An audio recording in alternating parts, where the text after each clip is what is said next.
When Caitlin Clark was left off the U.S. Olympic roster, it wasn't just a missed opportunity, it was a message. The league's most visible and marketable rookie, fresh off triggering record-breaking viewership and a $2.2 billion media deal, was sidelined in favor of tradition and seniority. It was the kind of decision that signaled to the world that internal hierarchy still trumped market momentum. If you're here for the real story and not the filtered version, subscribe. And if you're sticking around for the next meltdown, you better definitely subscribe.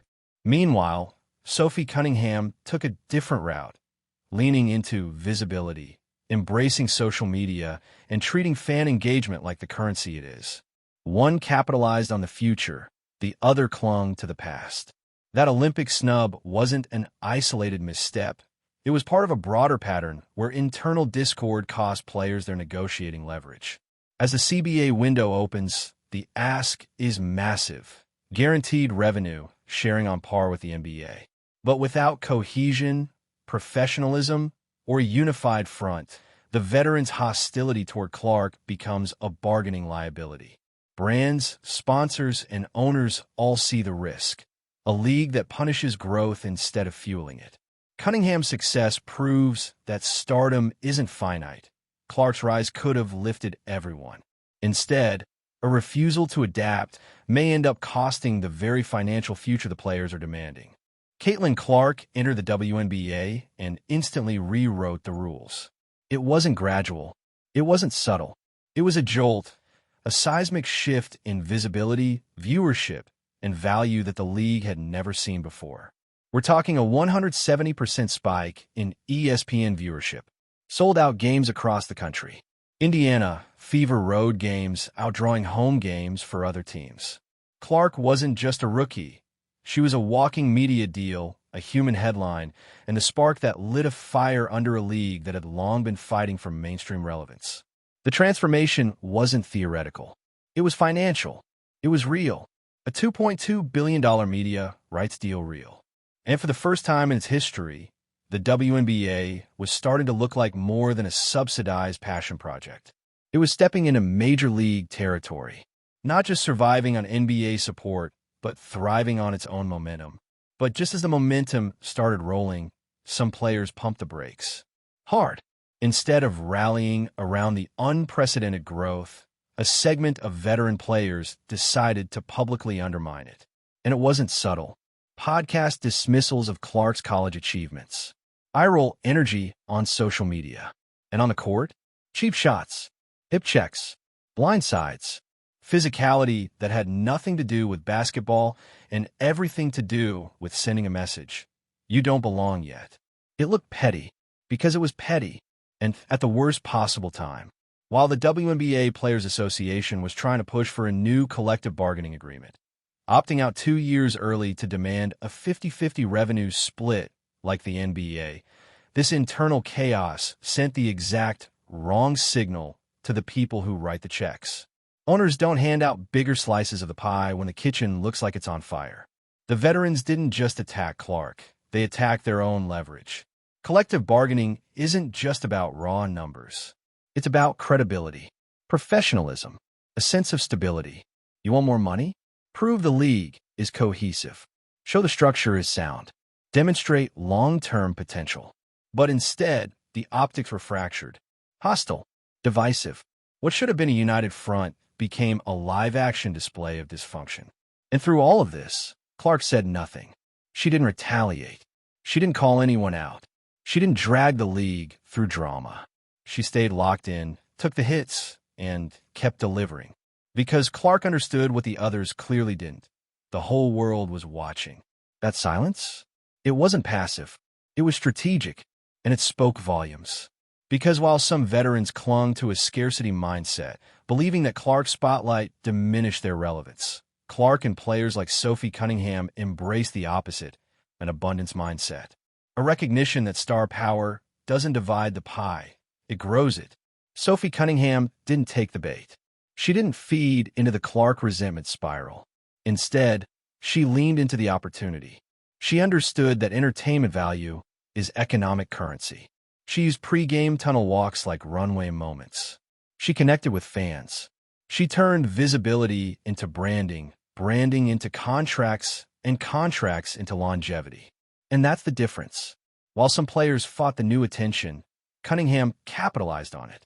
She didn't try to compete with Clark. She complemented her. That synergy matters. It's how the NBA built dynasties. It's how sports economies flourish, by embracing the power of star ecosystems, not tearing them down. And yet, the resistance kept going. It reached its most baffling point when Clark was left off the 2024 U.S. Olympic roster. A decision so short-sighted, it felt almost intentional. With the entire world finally paying attention to women's basketball, this was the moment to put your most bankable star on the global stage. Instead, they chose politics, seniority, gatekeeping. What they lost wasn't just a roster spot, it was revenue, visibility, expansion. Leaving Clark out didn't just feel personal, it felt self-defeating. It told the world that the league still values hierarchy over growth. That inclusion is conditional. That even when someone brings in the most eyes the league has ever seen, they still need to wait their turn. From a business standpoint, it was sabotage, and brands noticed. Sponsors like Nike and Gatorade, companies that rely on uplifting narratives and aspirational icons, watched this kind of conduct closely. What they saw wasn't competitive grit. It was performative hostility. It was bullying, and no brand wants to tie its logo to that energy. Then there's the fans. The new ones, the ones Clark brought in by the millions. Fans from all walks of life. Young, old, casual, hardcore. Some discovering the league for the first time. These are paying customers, viewers, merch buyers, people who could have helped turn the WNBA into a cultural mainstay. And how were they greeted? With suspicion, condescension, accusations of racism, of not being real fans. That wasn't a PR misstep. It was a full-blown marketing disaster. You don't attack your audience. You convert them. You keep them. You grow them. But some players chose to vilify Clark's fan base instead of cultivating it. And in doing so, they capped the league's growth ceiling. They told the market, we don't want expansion if it doesn't come on our terms. That's not leadership. That's regression. And again, through it all, Clark said nothing. She let her game talk. She let the numbers talk. And the numbers are screaming. Meanwhile, Cunningham is building her profile, building her brand, building momentum. She's proof that Clark's arrival didn't mean the end of anyone's career. It meant the start of a new chapter. One where multiple stars can coexist. Where more attention means more deals, more fans, more leverage. But only if the players can meet the moment with maturity. Because right now, owners are watching closely. They know this sudden surge is Clark-driven. They know it's not stable yet. They know the media deal, the merchandise, the viewership. All of it is vulnerable if Clark gets hurt, burned out, or pushed away. And if they see toxicity, instability, or division, they'll pull back. They won't double down on players who treat growth like a threat. They'll anchor the next CBA around the ones who carry themselves like professionals. The ones who understand the game off the court just as well as on it. That's the new model. And Clark's silence, Cunningham's strategy, they're setting the blueprint. So now the question is this. Will the rest of the league follow their lead? Or will they keep clinging to a version of the WNBA that no longer exists? Because this is the fork in the road. On one side, unity, strategy, shared success, the chance to finally build an empire. On the other, ego, resistance, lockouts, reputational damage, and the loss of a once-in-a-generation opportunity. This is not just about money. It's about legacy. Caitlin Clark didn't ask to be the standard bearer, but she became it. Sophie Cunningham didn't campaign to be the future, but she saw it, and she aligned with it. Now the rest of the league has to decide where it stands. Because growth is here. It's happening, and it's not waiting for anyone to catch up. If you're following this story and shaking your head at how close the league is to either a breakthrough or a breakdown, let us know in the comments. Are the players ready to evolve? Can they put pride aside and protect the momentum they've been chasing for decades? Like this video, share it with someone who needs the full context, and subscribe so you don't miss what comes next. Because one thing's for sure, the WNBA is on the edge of something big. And whether it rises or collapses will be decided right now. Here's what no one wants to say out loud. If the WNBA blows this moment, there might not be another one. Not like this. Not with this level of visibility, urgency, and cultural capital all landing at once. Because these moments, this kind of attention, this kind of energy, this kind of leverage, they don't come around twice. Not in sports, not in business, and especially not in a league that's been fighting for relevance for decades. Caitlin Clark didn't just give the WNBA a storyline. She gave it stakes. And when you look at how some of the veterans responded, it's hard not to wonder if they understood that, or if they were too deep in old frustrations to see the new opportunity standing right in front of them. Yes, the WNBA has been overlooked, undervalued, mocked. That's all true. But this was the first time in its entire history that people wanted in. Not out of obligation, not as a political gesture, genuinely. And instead of capitalizing on it, parts of the league turned on the very thing that was shifting the narrative. Not just turning their backs, but actively pushing back, undermining Clark's legitimacy, mocking her collegiate dominance, questioning the new fans who showed up with wallets open and real excitement. The irony? Every single one of those things, Clark's story, the fresh audience, the money flowing in, is exactly what players have been begging for. And now it's here. So why fight it? Because for some, that spotlight doesn't feel earned if it's not shared. But that's not how modern sports or modern media work. Visibility isn't evenly distributed. It never has been, and it never will be. You don't get the same airtime as Caitlin Clark because you've been in the league longer. You get it when you generate buzz, bring in fans, and create moments that move numbers. That's why Sophie Cunningham is thriving. She understands that being a professional athlete in 2026 isn't just about stats. It's about storytelling, about building a connection with fans, about leveraging visibility instead of resenting it. While others were counting Clark's screen time, Sophie was using the glow to highlight her own brand. That's not selling out, it's leveling up. And let's be clear, she's not playing sidekick. She's not riding coattails. She's expanding the game in her own way. She's got personality, strategy, charisma, and most importantly, she knows that there's more than enough shine to go around. Contrast that with the energy we've seen from some veterans. Cold shoulders, icy pressers, and fouls that weren't about defense. They were about dominance. Not the kind that wins games, the kind that sends a message. You don't get to take over just because the cameras like you. And to be blunt, that message isn't just petty. It's expensive. Because those fouls, that tension, that on-court drama that veers into aggression, it reads loud and clear to everyone watching. And for the casual fans tuning in for the first time, it doesn't feel like competition. It feels like bullying. It feels like sabotage, not just of Clark, but of the entire league. When the WNBA finally gets mainstream attention and the biggest headlines are about internal beefs, Olympic snubs, and players accusing fans of racism for liking the new star, that doesn't scream big league. It screams not ready. And you better believe the owners, the sponsors, and the broadcast partners are paying attention. Because while the players are arguing over who deserves what, the suits are calculating what happens if this bubble bursts.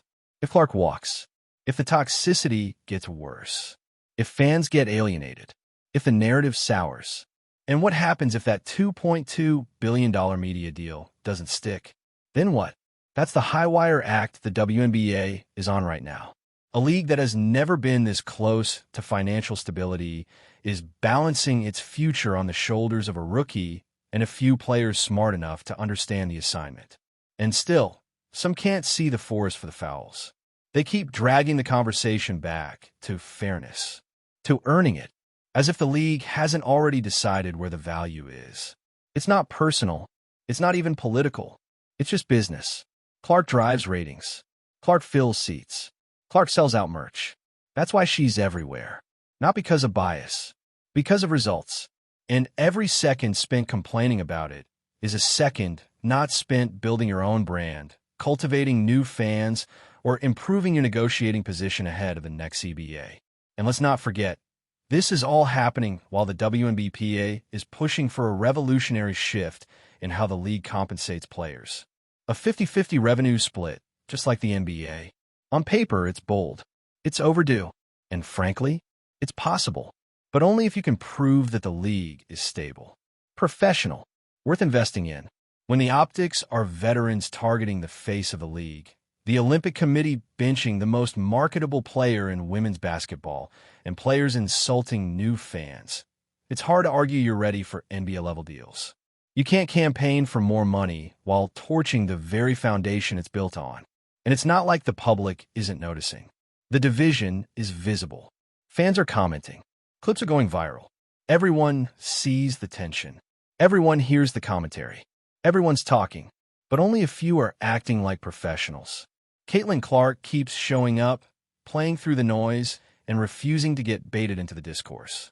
That's not passivity, it's leadership. That's the kind of behavior that sponsors trust, that owners bet on. That's why she's not just a breakout player. She's the blueprint. And then there's Sophie Cunningham, who is proving in real time that this is not a zero-sum game. She's not shrinking in the Clark era. She's expanding within it. She's living proof that there's space for everyone willing to adapt. She didn't complain that Clark was stealing attention. She stepped up and earned her own. She built a brand that feeds off momentum, not resentment. And it's working. Fans love it. Brands love it. The league should love it. Because it's the model. It's what the WNBA needs right now. Not infighting. Not power struggles. Not internal politics dragging down public perception. Just professionalism, strategy, unity. The sad part? None of this had to happen. Clark's arrival could have been a unifying moment, a rallying point, the start of a new era built on shared visibility, higher salaries, and cultural relevance. But instead, a portion of the league chose ego over evolution, legacy over leverage.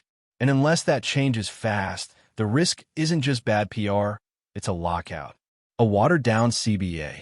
A missed opportunity, the kind that doesn't come around again. Because growth doesn't wait. Viewers don't wait. Media companies don't wait. They go where the product is strong, where the momentum is sustained, where the internal dynamics support the external narrative. Right now, that narrative is shaky, and the cracks are visible. But there's still time.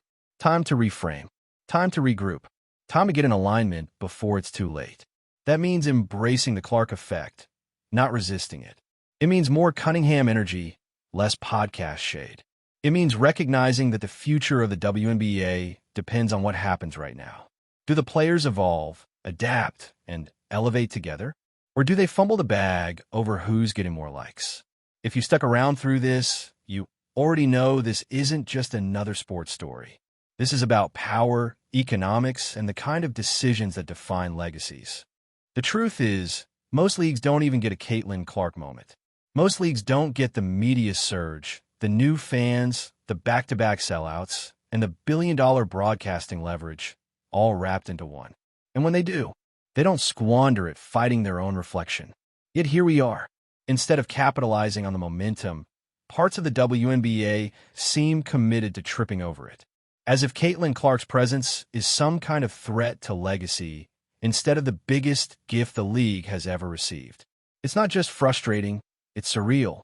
Because for years, the WNBA's entire argument was see us. See our talent. See our worth. See the value we bring to the game. And now, the world is watching. Not out of pity, but out of actual, measurable interest. And what do they see? They see Clark lighting up the stat sheet, walking into packed arenas, and dragging national coverage into every game she plays. But they also see her shoved off-ball, hit with cheap fouls, and snubbed from an Olympic roster that prioritized tenure over global opportunity. They see headlines dominated not by highlights, but by bad vibes. Interviews dripping with passive aggression. Podcasts minimizing her accomplishments. Fan bases accused of being problematic simply because they didn't discover the WNBA before 2023. That's the message some players are sending. Not, welcome to the league, but you got here too fast. It's not just a missed PR moment. It's a total misunderstanding of how sports evolve. Stars drive leagues. Always have. Always will. You can't push back against the math. You either embrace it or get buried by it. Clark is the math. And yet, Some are trying to rewrite the formula out of ego. They say she hasn't earned it. But what does that even mean when she's the reason the league is finally profitable? When she's the one filling seats, driving the next CBA conversations, and giving sponsors something to believe in? This isn't a meritocracy fantasy. It's a business. And right now, Clark is the business. And you don't snub the business from the Olympics unless you're trying to make a point. That point? Apparently, you're not one of us. And fine, message received.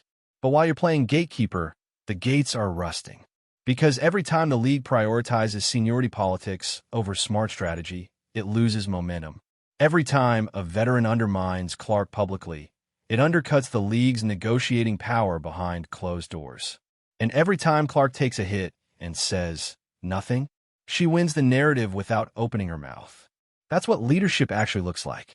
That's what sponsors want. That's who owners want to build around. Players who bring stability, maturity, and long-term value to the league. Not ones who treat growth like a personal betrayal.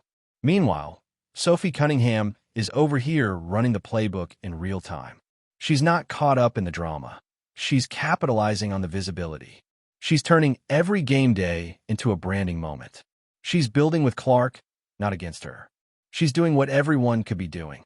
Because this whole scarcity mindset, the belief that only one player can eat at a time, that's what's holding the league back.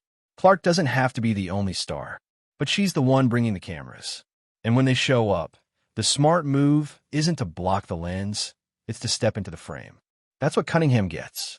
And that's what more players need to understand before it's too late. Because this next CBA negotiation is not just a contract dispute, it's a crossroads. It will determine whether the WNBA finally steps into financial adulthood or stays locked in the cycle of almost. But here's the catch.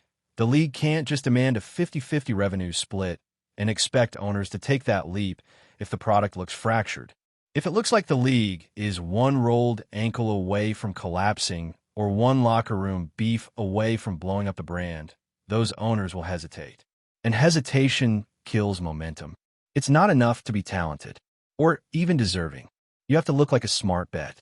Right now, the owners are asking, can we trust these players to steward the league through growth?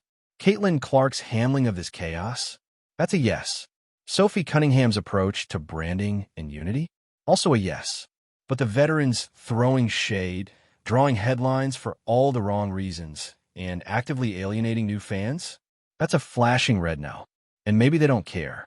Maybe they're still playing by the old rules, the old grievances. But here's the problem with that. The rules have changed.